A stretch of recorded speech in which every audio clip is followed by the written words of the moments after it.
Hello everyone, welcome to ECS CDM12, Media Computation. Today we're going to be talking about manipulating images and then have a little discussion, some Q&A time for the midterm if slides allow, which I think they will. All right, so this corresponds to the text in chapter 15. We've already had a little sample of this. We've already put some images, some JPEGs in and rendered those in processing. So this will formalize that, and we'll go over what the image commands are. And for those of you who want to follow along with the documentation, pulling up the correct window here, you can go to the processing reference for images. So today we'll be covering pimage, create image, load pixels, update pixels, image, load image. We'll even do a little tinting.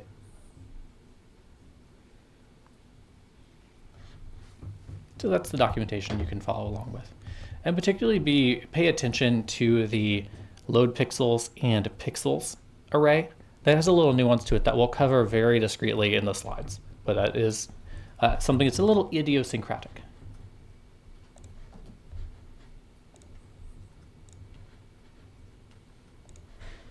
All right. Image representation. So much like everything we've done so far, hello Ryan, come on in. Everything that we've done so far has been on a pixel grid. These are the XY coordinates and location values that we give to rect, ellipse, line, etc. Now, these are represented as a grid of color and alpha values. Right? Just to recap, color is red, green, blue values, 0 to 255.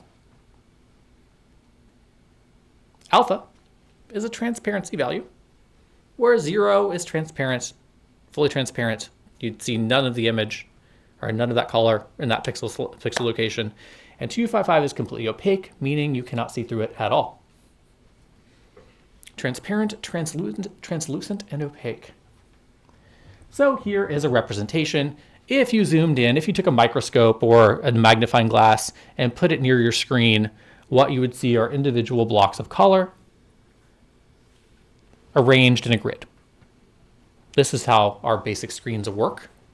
And this is our computational model, our simulation of a screen. So this is filling in the information. That's what our program is doing. It's filling in the information that will be sent to those little pixel locations on your display.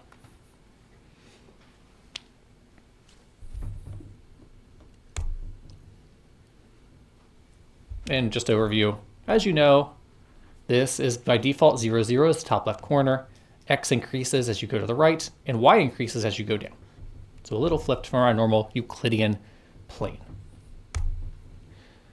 Cartesian. So the pimage class. You remember when we last used pimage? Yeah? Was it when we were doing the eye tracking? Yeah, the character that the eyes tracked the mouse and the eyes turned red when you flicked her in the forehead. Flicked them in the forehead, yeah. So that's where we last used image, and we'll take a look at that example again so you can understand what's going on. We'll attach past knowledge to current knowledge. But we'll also do some more simple examples. So pimage is the processing's class. Just like we talked about classes a couple lectures ago when we talked about arrays and objects. Classes are ways that we define our own structured object. So this is a structured object that processing provides for us. So when we're dealing with a class, the first thing you do is say, hey, I want a variable type, sort of a reference to a variable type, an object, in this case a pimage. So I want this IMG label points to a box in the warehouse that holds a pimage. Well, right now, because it's just a label, it doesn't actually point to any particular box. It doesn't point to anything right now. This is why we use this line, where now we're giving the image. We're assigning to that label we're calling load image, which makes a whole new image for us, which makes a new pimage class instance for us to use, which has all the data and all the member variables and all of the functions that are bundled in with the pimage class. So we're declaring an instance, we're declaring a variable. I should really change that. I don't like how that wording. I'll probably revise the slide for you. This is declaring a reference variable. And now we are loading an image from the file, which is then creating for us an instance of the pimage class, which then we can reference. So the fname is a file name. This will be a file on the disk, like a JPEG, like a PNG. We'll talk about how to name those in just a moment, or what that looks like. So that it would be a string. Fname is a string. So a set of characters in double quotes. Now, the image function, it takes 3 parameters. It takes a pimage as the first parameter, and then 2 integers, x and y. Now what that image function does is it takes a pimage and puts it on the screen at where its top left is at 0, 0 in this case, or the x and y values.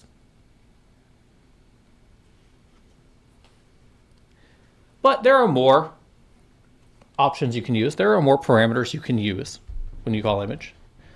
Like this is the folder form, where you first take the image object that you want to put to screen. You say where the top left of it should be for x and y, and then you can set its width and height to be what you like. By default, it'll have the width and height of the original image. But sometimes you have a large image and you want to, by default, just make it smaller. You reduce the width and the height.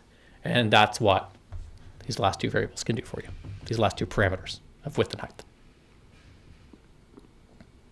Right, so that's the basic use case here. Now, there are a couple ways to get an image file into your project. So just to be clear, we still have some confusion about this.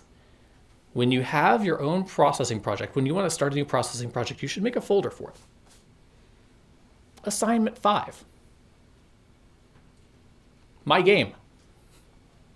Name of the game. Starfield clone. Make that folder. And then inside of that folder is where you should have your PDE file. Right, so now you have this folder that just has every file. You should put every file that you want your project to access inside of your folder that contains your PDE file. So like PNGs, any sort of data files will be in that folder as well. Right, so you can do a few things. If you use Sketch to make a new project yourself, it'll take care of some of this for you. So you can use Sketch's Add File menu option. So File, Add File. I believe that is correct. Let me double check that before I steer you wrong. I don't use this capability a lot. I use the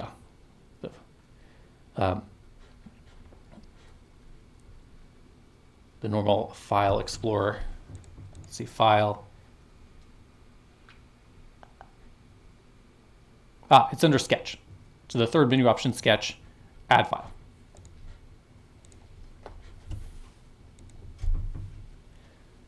And so if you actually want to access your folder, you can go to that same Sketch menu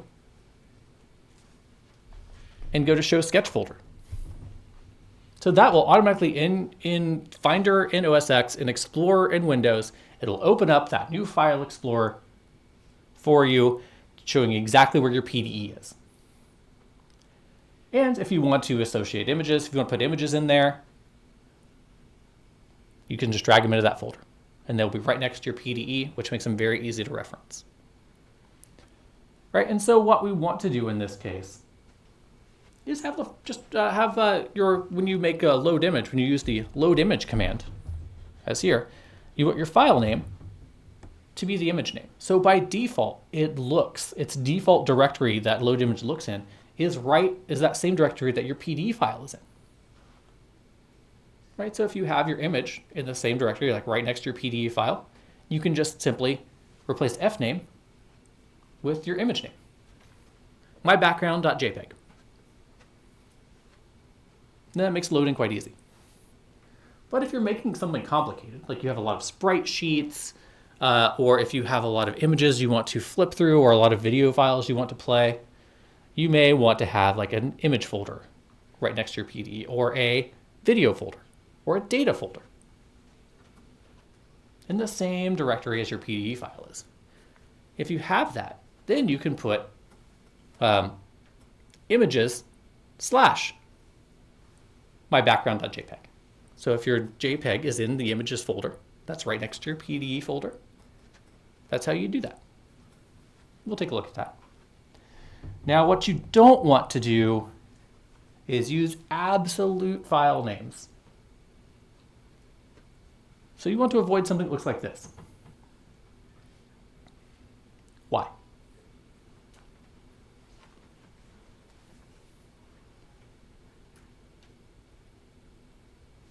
Yes?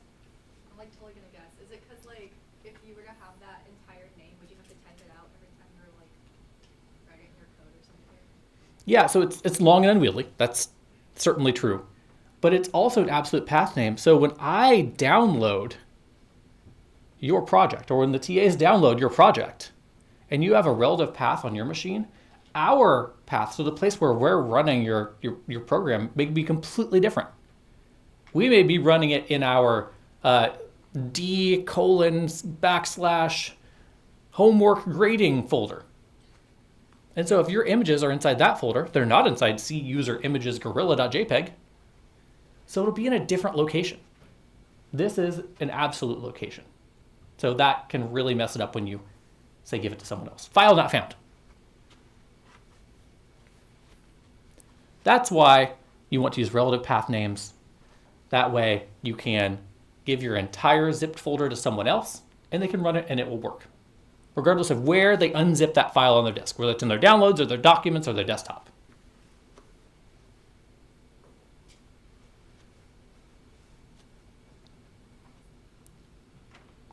Particularly with your your projects, your group projects, this will be important.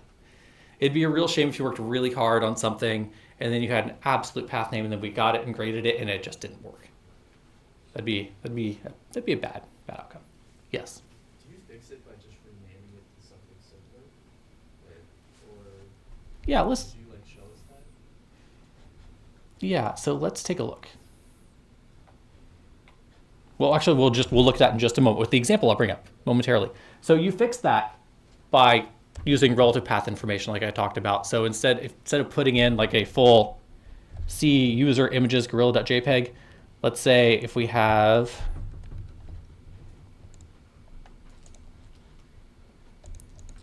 here we are.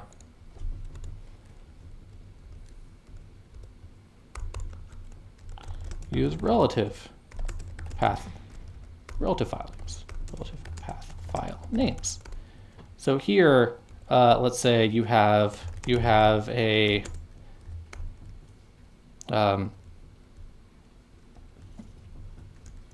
my game folder with my game.pd and background.png.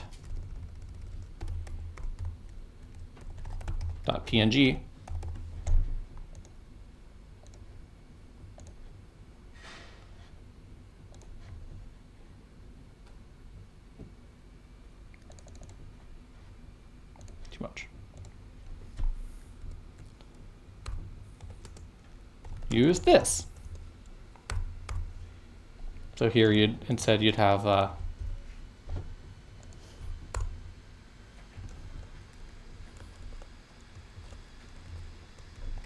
p image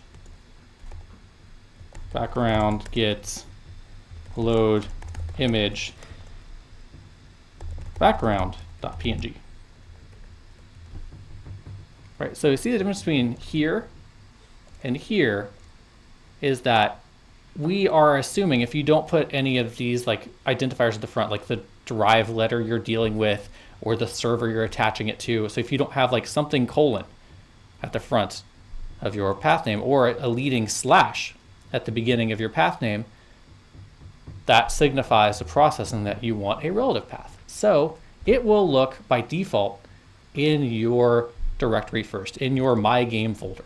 So the folder that contains the PDE, it will look there first. Yes. Pointing out you put PDF instead of PDE for my Oh, did I PDF it? Oh, I did. Thank you. You can tell what I deal with a lot. Good eye. mygame.pde. Lots of P's here in our world for file name extensions. All right, so it will by default look in your My Game folder, which is exactly where your PDE is, and then it will start looking for file names there. So if we had a background.png that's right next to your mygame.pd, this would find it. Now, if we have a different variant, like if you have a bunch of image folders and you have all of your images stored in there, so if you have an image folder right next to your mygame.pde inside of your mygame folder, you could do this, images / background.png. So this would make it look for the images folder inside your folder. It's right next to your PDE file. And then inside the images folder, it would look for background.png. Does that help? I'm gonna make this explicit. This can be a little tricky. I know a lot of you like already know this forward and backward, but we got a lot of questions on this pretty consistently. All right, so now that's in the slides. And you can reference that as you'd like.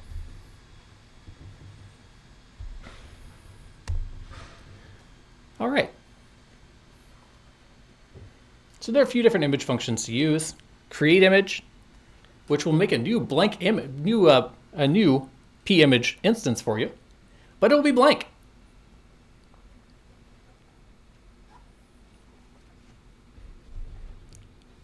Width and height, you can also give it a color. Then it will default to that color. Normally it's black, but then you can set its default to some other color. And then background, you can set the background of your window to be set by an image. Two pretty basic things here that are kind of handy. So going over the documentation here, I just want to point out the things that we've talked about so far, and then we'll look at an example. So we've talked about pimage, create image. So this create image, go down to, so you can see how it's used.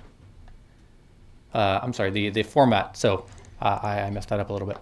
So the image you can set its format to be RBG, ARGB, or alpha. We've all been dealing with RBG, so the format, you kind of want to stick with RBG for now. If you know how to use the others, feel free, but this is a more advanced move.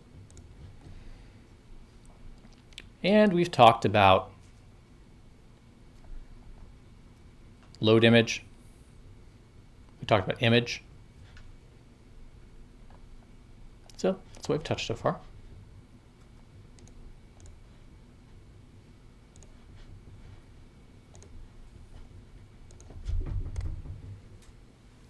And it should be noted, just like with rect, ellipse, line, everything we've drawn, if you translate and rotate before you draw it, it will be translated and rotated.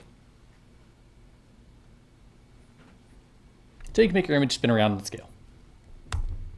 Let's take a look at basic image manip, the project in the images folder for today.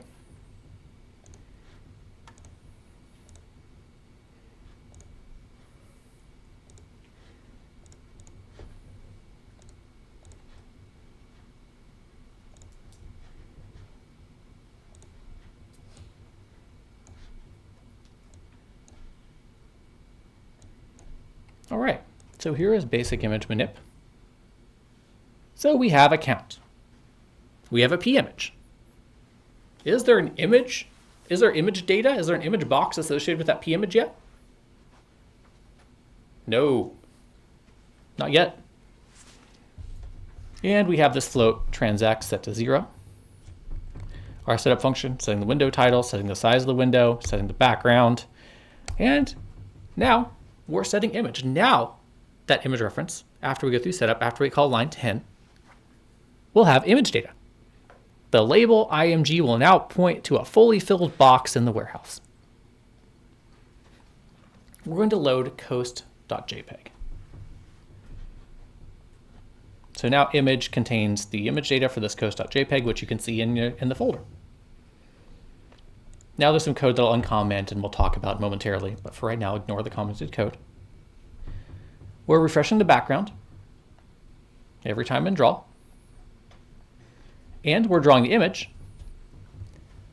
at 0, 0 with the width and height of 6, 6, 7, and 500. So we're putting the top left corner of the image that we've loaded in the top left corner of our window. And that's it for now. Let's see what this looks like. There you go. Notice the image is less wide and less tall than the window. Right, so the relative sizes of these things do matter. But this is a little picture of a coast with some people playing on the beach. This really looks like something near, what, Half Moon Bay or something? Or is it too dry for that? Yeah, it's hard to tell. California coast somewhere.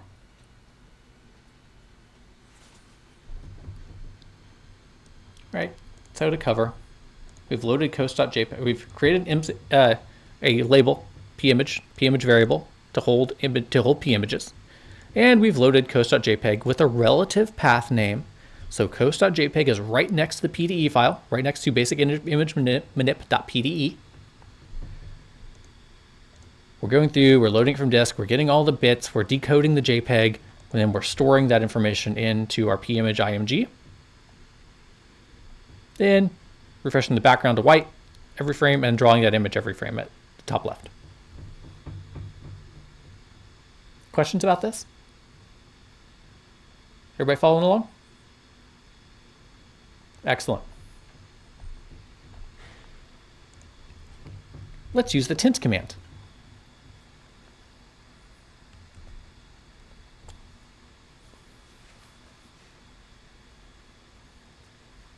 So what we've done is we've tinted all of the pixels. We've blended it, we've tinted it with 255, 200, 0. So a yellowish, a reddish tinge, a slightly more red than yellow color. Right, so you can do things like sepia tone, make it golden hour. Tint is a classic tool for these sorts of things. You can tint it blue, you can tint it yellow, you can tint it gray. There are other functions that we'll cover our next lecture, so the lecture after the midterm, which will talk about increasing brightness, decreasing brightness, etc. for the entire image. More image filters, convolutions. All right, so we have tint. Let's uncomment this and talk about it for a moment. So now we have a count, right? Our count was initially set to 1. Our transx is set to 0 initially. So if count is greater than 0.2, we're going to reduce count by 1% of its value. Or we're going to set it to 0.99 of its value. So we're multiplying count by 0.99 and assigning count that new value. But if count is not greater than 0.2, we're setting transx to itself plus 4, so we're adding 4 to it every frame. And what we're doing is we're scaling by count. So scale takes a value between 0 and 1 and scales the image up and down. So 1 is the original image scale. 0 or 0.1 would be 10% of the image's original size.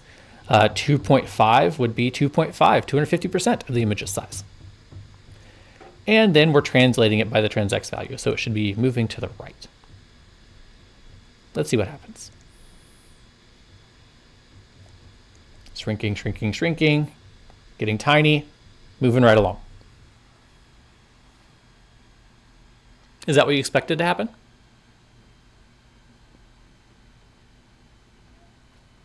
Does it make sense why this is happening?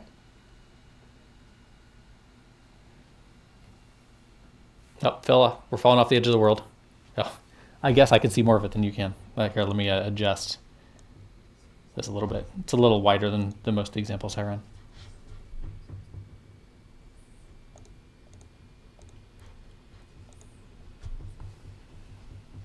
Shrinking, shrinking, shrinking. Scale is going down. When scale is less than 0.2, we start translating to the right by 4 pixels per draw. So we're translating and scaling.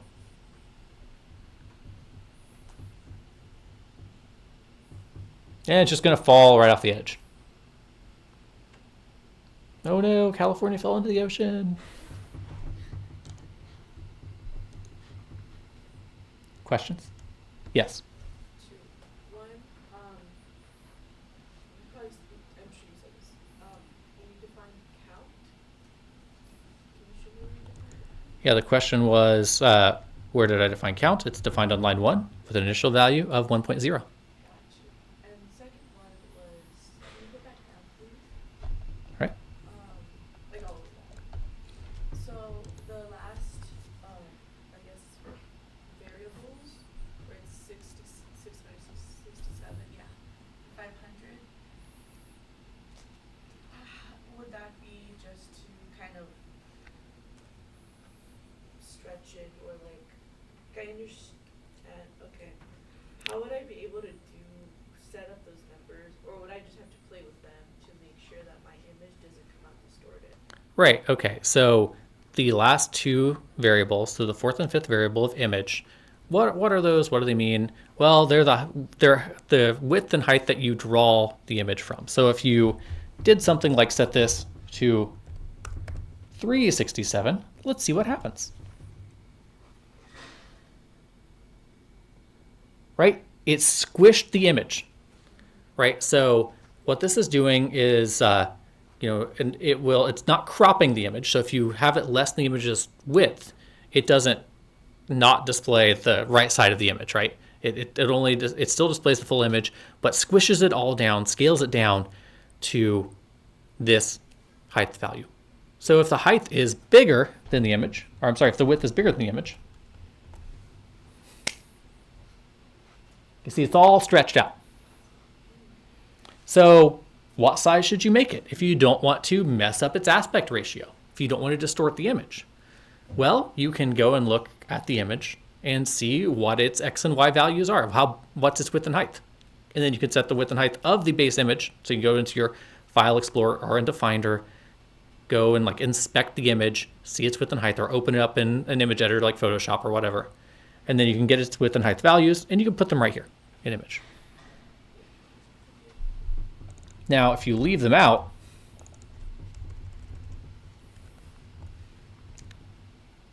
it will default to the image's actual values. So it will display the image width and height from the image directly.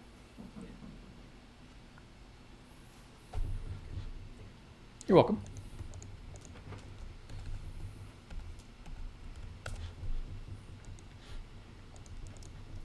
And thank you for taking the pedagogical bait. It was there, just ready. All right. More questions about this? Dealing with images?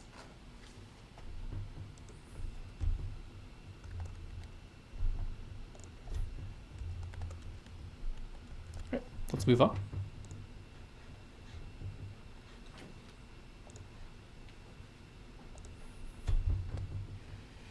Tint. So tint is an image or a video specific rendering state. You want to call it before displaying an image. So just like stroke, where you set the stroke color and everything after it draws the stroke, or fill, it modifies the call after it, or the calls after it.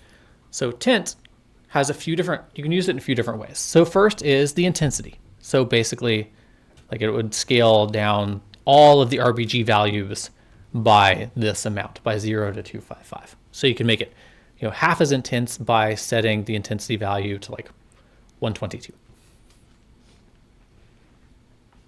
I'm sorry, 127. I can math. You can also adjust the brightness and the transparency simultaneously. So you can tint with an intensity value and an alpha value. So you can make it see-through.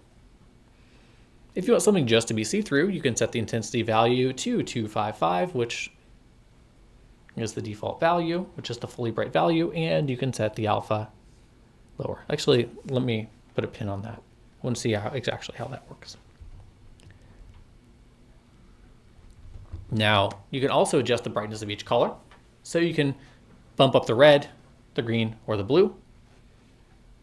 Just like we did in the example where we had 255, 200, 0 as our tint, which gave us like a golden, reddish golden tone.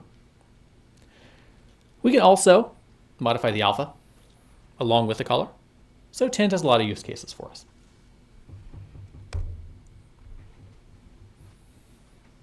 You can do things like have active tint control.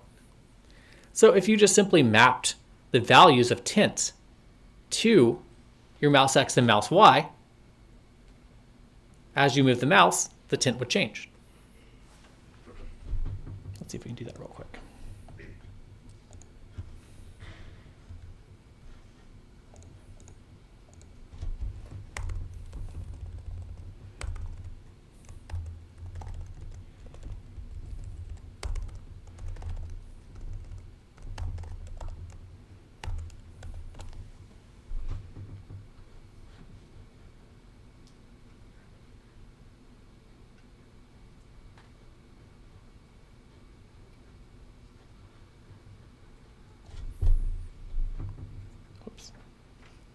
And it'll go over 255, and it'll be giving it values over 255, which gets mapped to 1.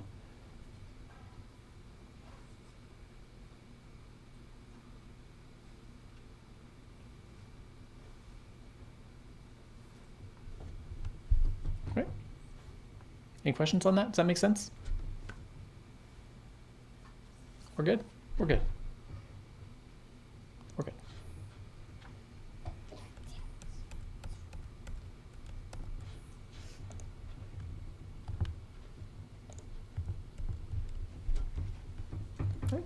So you can try to make that modification on your own.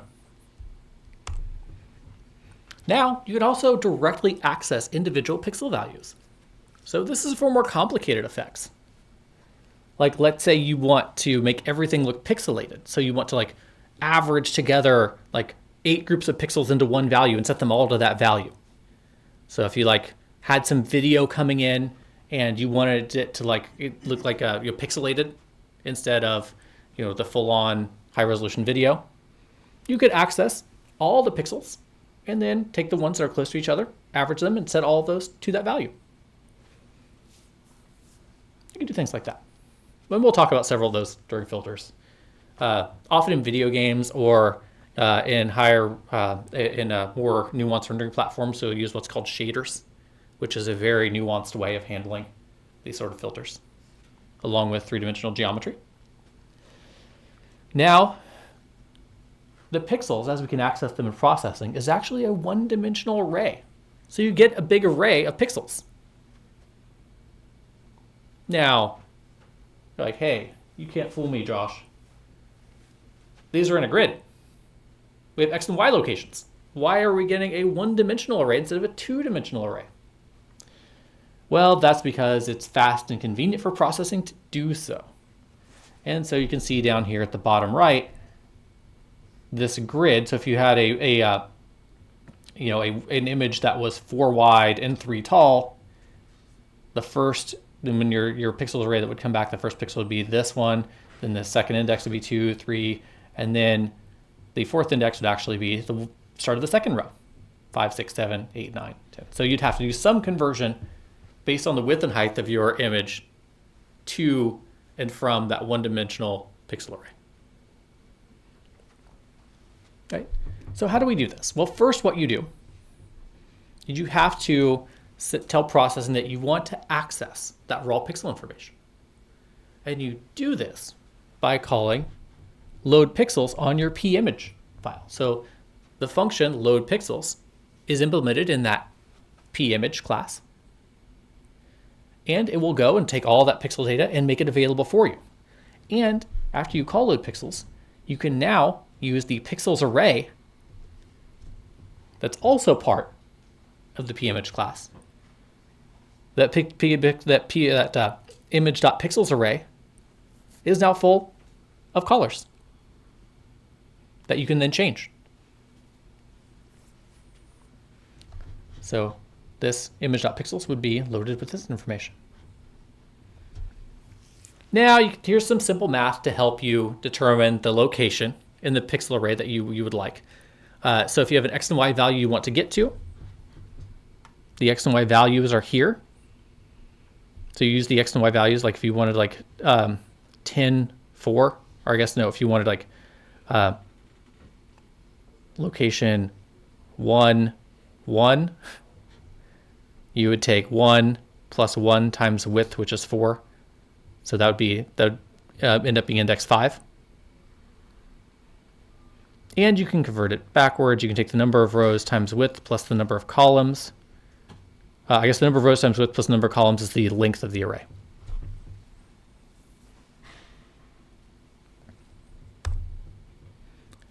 So if you can take that 4, if you take this 4, 5, 6, 7 and attach them here, 8, 9, and onto a very large number, put those all in a row. That's what that one-dimensional array would look like. We often think of these two-dimensional arrays, so you'd probably want to write a little function that would take x and y values and put those in one-dimensional array values for you.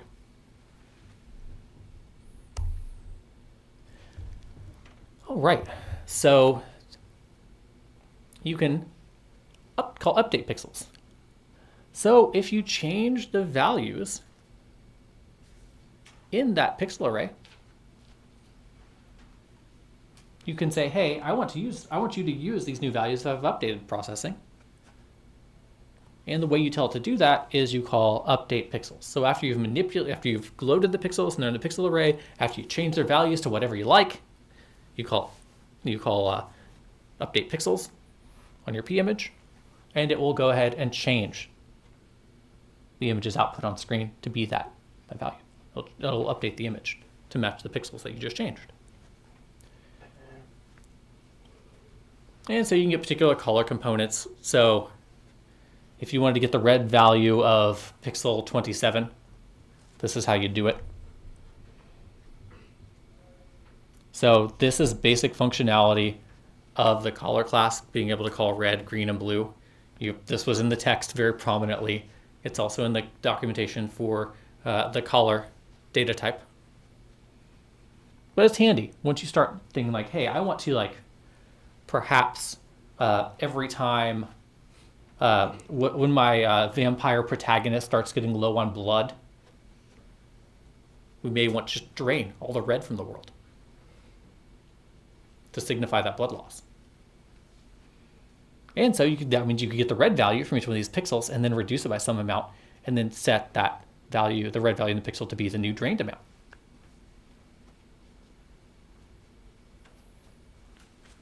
Maybe I've been playing too much Castlevania recently. So we've talked about this earlier. We are dealing with double buffer displays here.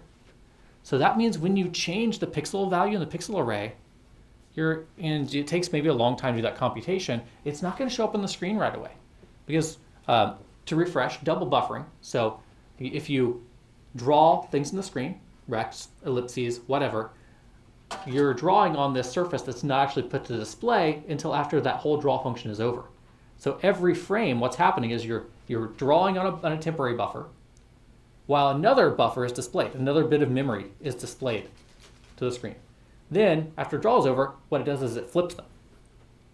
And so now, the thing that you drew, all the stuff you drew last frame will now be apparent, will be on the screen, and you'll have the other buffer, the one that was drawn but is not drawn now, is the thing you're editing.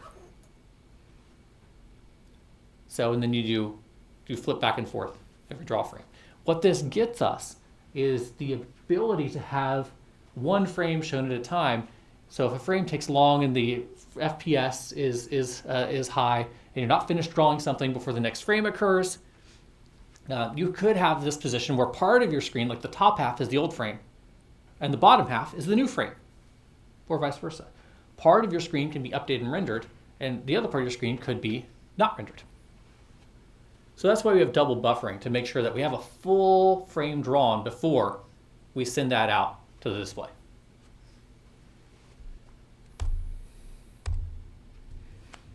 So we have displayed pixels. We don't have direct access to those. And then we have a pixels array, which we have access to. When draw is called, we flip it around.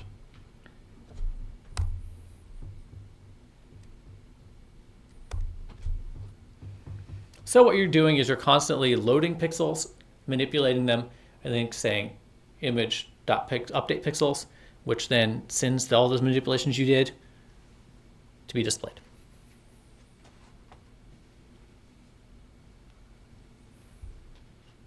Maybe a slide to review for later. Once again, this will not be in the midterm, but it's fair game for the final. So here is a bit of general manipulation workflow. So we initialize the image, we load an image, or instead of loading an image, we can create one ourselves that we want to draw on. And then we can transfer pixel values directly to a pixel array. Load pixels, change them up, and use them. All right, so manipulating pixels looks like this. Once you load the pixels, once you call load pixels, you can access that pixel, one-dimensional pixels array, and set colors. Set various indexes to various colors. And you can transfer those pixel values back to the image with update pixels, and then you can display that new updated image to the window with the image command. That's a basic loop that we have. Generally how dealing with images goes. Doesn't have to be, but this is like most of how images and processing are used. And you can work with multiple images at once, so you can have multiple P images. You can copy and write to other images themselves. So if we look at the commands, browser, get to the browser, create image filter, so you can load and display. We have our image command here, where we load and draw.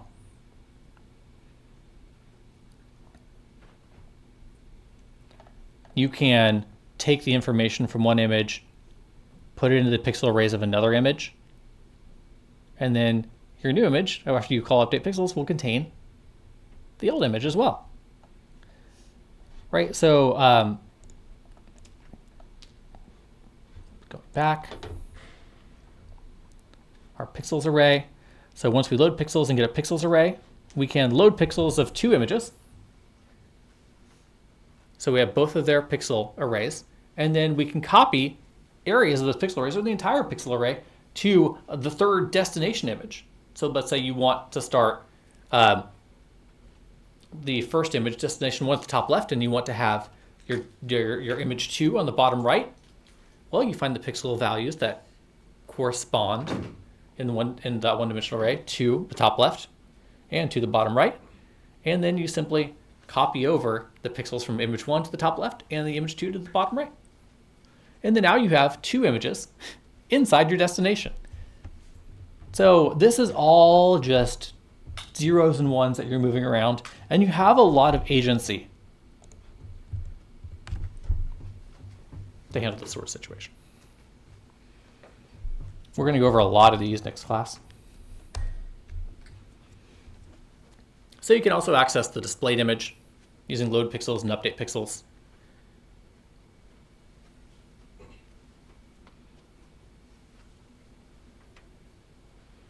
So if you use load pixels and update pixel, it'll actually be working on the current image, which is the window. And this is where I was warning us earlier about load pixels and the pixel array. This is a nuance that can be a little hard to grasp. If you call your P image img.loadPixels, it will load that image's pixels into the pixel array belonging to image, so image.pixels. If you call load pixels without any dot in front of it, without a reference to any particular P image, it'll actually create a pixels array for you. So you can just directly call pixels, but it will be this screen, your entire window. And so here you can actually just play with your Windows pixel values in a one-dimensional array format. And then when you call update pixels without a reference to a P image, it will then update your window.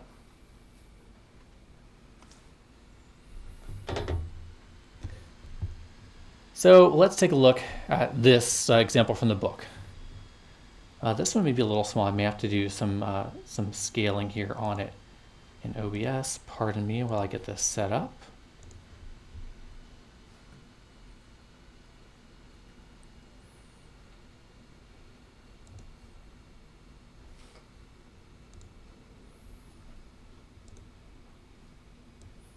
Great.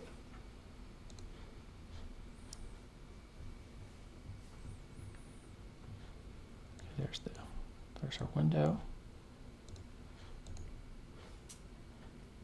Processing output window. Okay, there it is. Got it.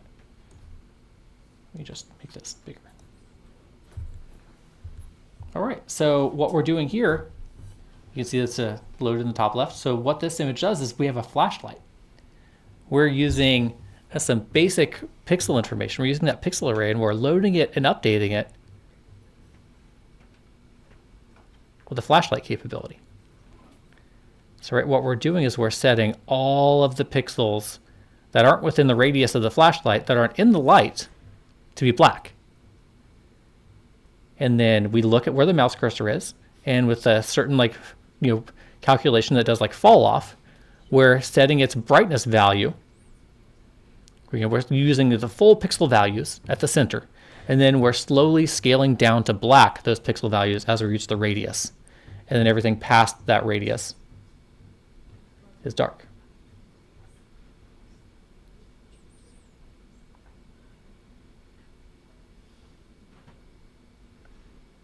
Let's take a look at the code.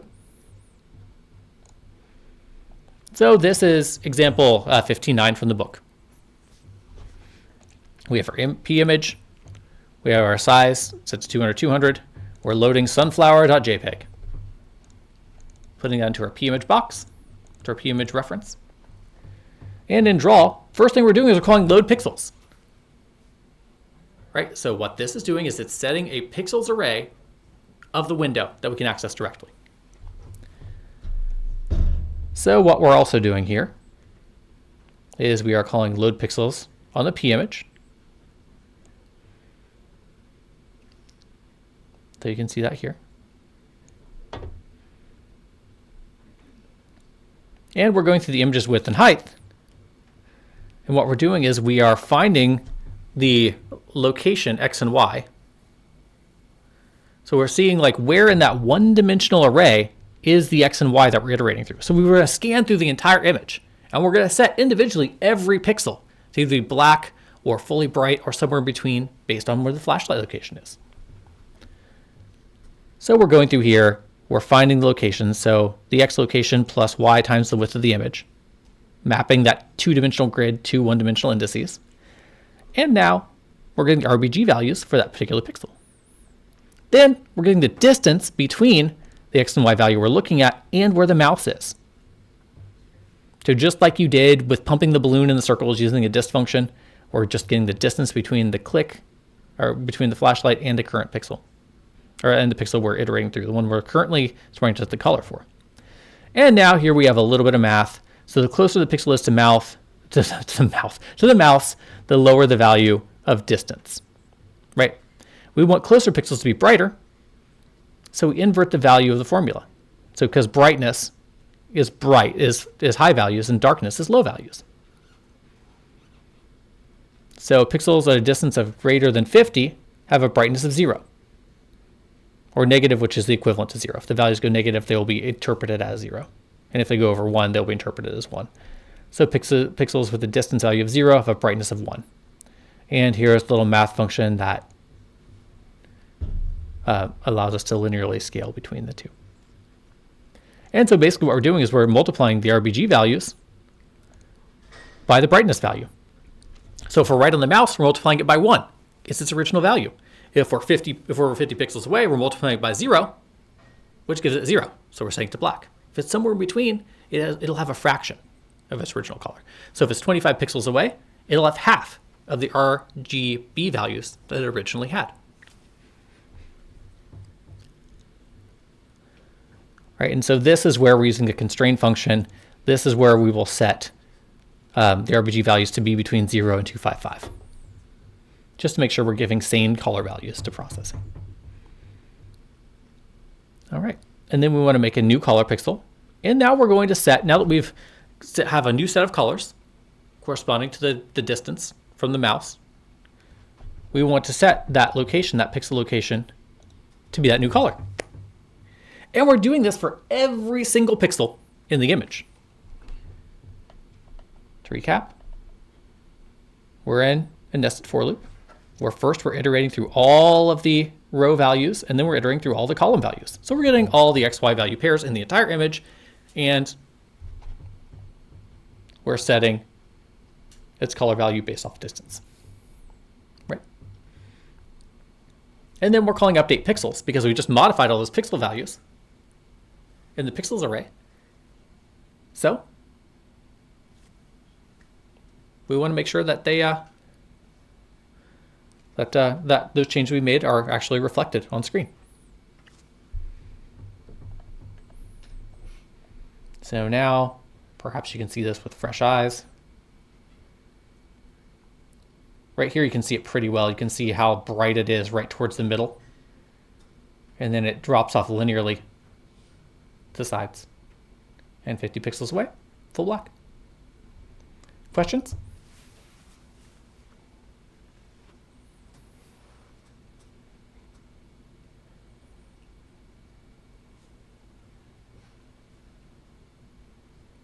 I think it's a neat little example.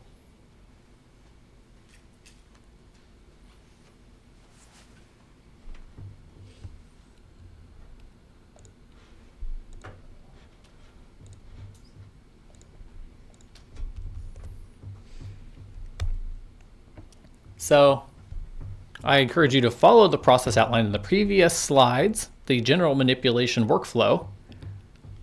Nice little formula, just like we gave you a formula for creating your own functions. This is a formula for using your own images, using your own p-image data structures on your own image and modifying them as you go along with the pixels, with update or with load pixels, modifying the pixel array, and update pixels. So you always want to remember to load and update your pixels, or else you'll be frustrated. You're like, I'm doing all this math, I'm changing all these values, but nothing's actually showing up on the screen. What's going on? Now, chances are you probably forgot to call update pixels. This is how you calculate separate indices. Giving XY value, you can find out where that XY value is in your array, in your pixel array. So these two values vary based on the location in the image that you want to find. And this value varies depending on which image you're looking at.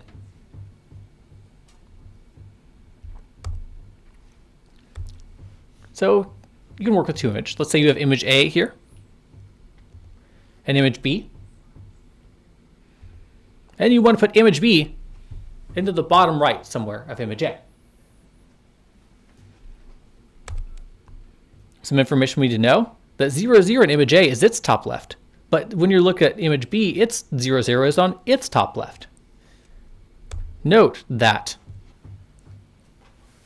if you were wanting to change, put image B into image A, 0, 0 for image B would not be relative to B now, it would be relative to A. So if this was like 300 in and 200 down, so if this was relative to the top left of the image, if this was 300 over and 200 down, this value would not be 0, 0 as it is in B, but it would be 300, 200. Right, so handling all these different coordinate systems can be a pain, but it's how the math works in this space. So the width of A is not equal to the width of B, unless you explicitly make images that are all the same width and height. This is one I want to give you for self-practice. So you can take the basic image manip project, sketch. What I want you to do is copy a block of pixels, that's 200 by 100, from the original image, and put it into the original image, the first image's pixels, at location 100, 100. And have the output look something like this.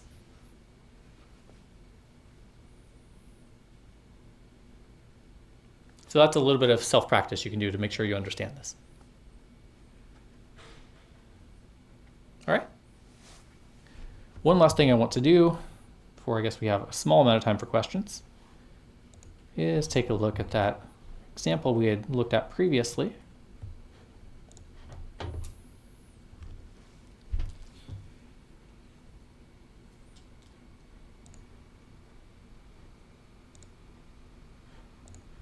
The stare at example. Right, so now you have a lot more experience with processing, and you know many more things now than we did before. Right, so we have our values for our right eye, our values for our left eye. We have a shift value, a base color, a color increment value. We have a P image. So we're setting the screen to be 800 by 1000. Actually, I need to make sure that our processing output window is not something crazy at this point. One moment, let's transform it back to reset. Put it here. Excellent. All right. Setting the rect mode to center. We're turning off the cursor. We have this image that I got from Wikipedia, Creative Commons image called chibw.png. We're loading it, calling a draw function, setting the background, loading our P image at the top left with the width and height of 800 by 800. Now what we're doing is we are finding the distance between the right eye and the mouse.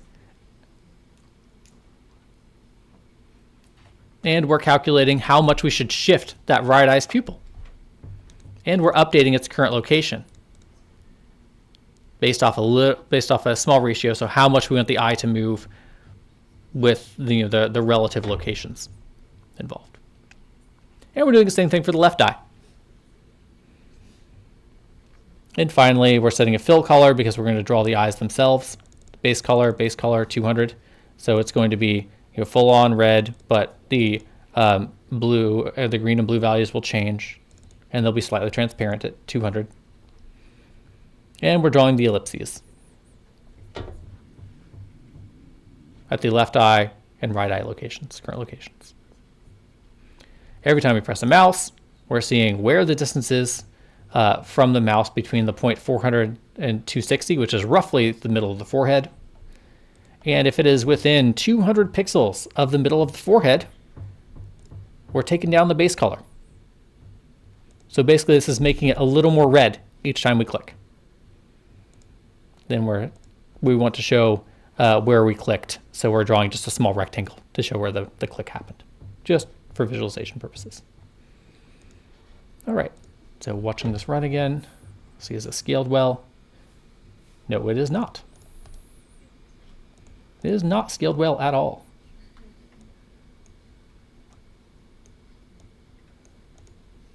What is going on? Let's transform.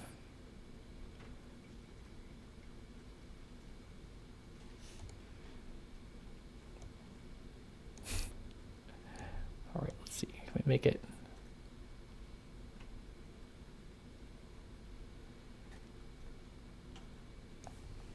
Oh, that'll be good for now. All right, and so we have the eyes following the cursor. Ooh, cross-eyed.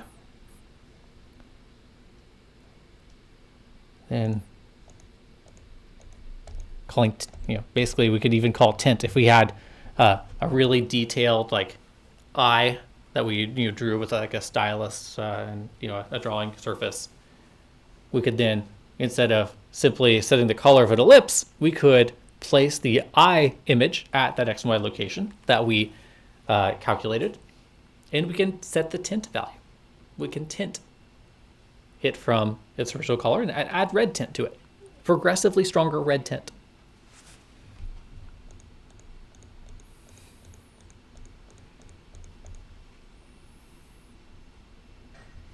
Wiggle the mouse and make the eyes jitter. Ooh. Okay. All right. So now we've discussed, again, and reintroduced things that we've talked about before. We've talked about images. We've talked about loading images. We've talked about loading pixels. We've talked about manipulating pixel values. We've talked about tint. We've talked about file names. We've talked about project structure. We've talked about relative and absolute pathing. So we covered a lot of baseline material today. I'm sure a lot of you are in the midterm headspace. So this will be recorded and uploaded. You can revisit this later. This will probably be a lecture that you'll want to come back to when you're doing your final projects. It'll be there for you. All right. We have 5 minutes left. Any questions about either the lecture, the content of today's lecture, or about the midterm or course logistics? The floor is open. Yes. Are you also going to have a final exam? I thought I heard you say earlier that final exam. Yeah, you have a final exam. Okay, gotcha. Yep. It'll be during the final exam meeting time. And it looks like we're going to have the final exam in the Art Annex room. So I'll have a little more flexibility there. A little more comfortable place with full-on tables to take your final in. And our presentations will be the last 2 days of class for your group projects, the last week of class. What should we bring for midterm again? So you should bring some pencils, maybe an eraser. We'll be providing you with the with paper copies of the test, of the exam, and we'll have some scratch paper around for you to use if you'd like. We will ask you not to bring notes or your phone. We'll ask you to put all that away. We'll also ask you to spread out in the room. Make sure you're not beside everyone else, space permitting.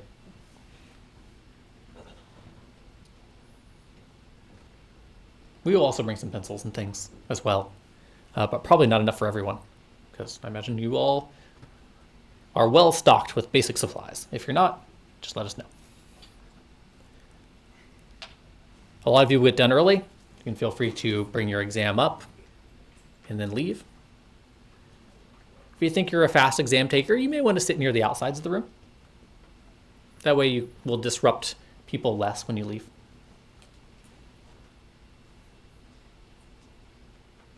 Any other questions?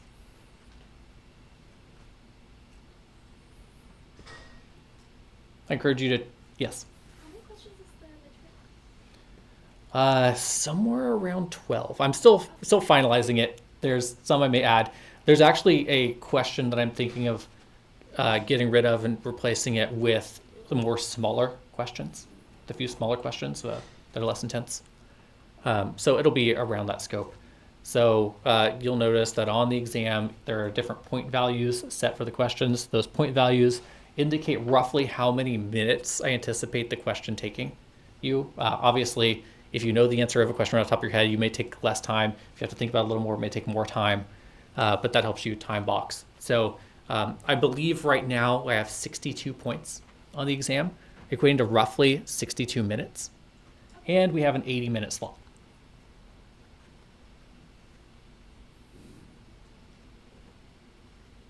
Yes. And for the assignment 4, when creating a card, do you want it to be in a particular scenario, like driving down a road or something like that, or? So I'd encourage you to reread the assignment description. Yeah. You can, if you want to set a background, go ahead. But we are just basically talking about the orientation of the cars. Okay, good. The rest is up to you. If you want to have a fictional setting going along with that, go right ahead. Exactly. They can be on a road. They can be in grass. You'd be like parking at a festival when it's raining and everybody's stuck in the mud. Whatever.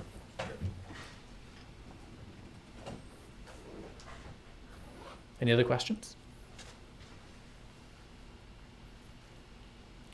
All right, and I think we're done. Thank you all for your time. Have a fabulous weekend. See you all on Tuesday.